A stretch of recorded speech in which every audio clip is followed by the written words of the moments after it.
ಕ್ರಿಕೆಟನ್ನ ನಾಶ ಮಾಡಿದ್ರು. ಈಗ IPL ಬ್ಯಾನ್ ಮಾಡಬೇಕು ಅಂತ ಕೇಳ್ಕೊತೀರಾ? ಖಂಡಿತ IPL ಬ್ಯಾನ್ ಆಗಬೇಕು. RCBನೂ ಬೇಡ. ಒಳ್ಳೆ ಕತ್ತನೆ. ಏನು ಹಂಗೆ ಅಂತಂದರೆ ಇದೇನು ಹುಡುಗಾಟನ ಇದು? ಏನಿದು? ಅದಕ್ಕೆ ನಾನು ಹೇಳೋದು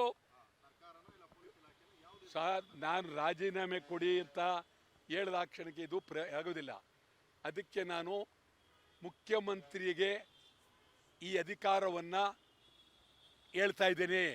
ಮುಖ್ಯಮಂತ್ರಿಗಳು ಇದಕ್ಕೆ ಇಷ್ಟು ಅನ್ಯಾಯ ನಡೆದು ಈ ಕಣ್ಣೀರಿನ ಕತೆಗೆ ಸತ್ಯ ನೀವು ಒಂದು ರಾತ್ರಿ ನಿಮ್ಮ ರೂಮ್ನಲ್ಲಿ ಕೂತ್ಕೊಂಡು ನೀವೇ ಯೋಚನೆ ಮಾಡಿ, ಇದು ಯಾರಿಂದ ಅನ್ಯಾಯ ಆಗಿದೆ ಅನ್ನೋದನ್ನು ನಿಮಗೆ ಗೊತ್ತಾದರೆ ನೀವು ತೀವ್ರವಾಗಿ ಕ್ರಮ ಕೈಗೊಳ್ಳಿ.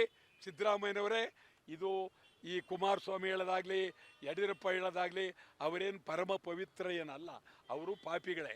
ಅದರಿಂದ ಇದರಲ್ಲಿ BJP, ಕಾಂಗ್ರೆಸ್, JDS ಎಲ್ಲರೂ ಪಾಪದವರಿದ್ದಾರೆ.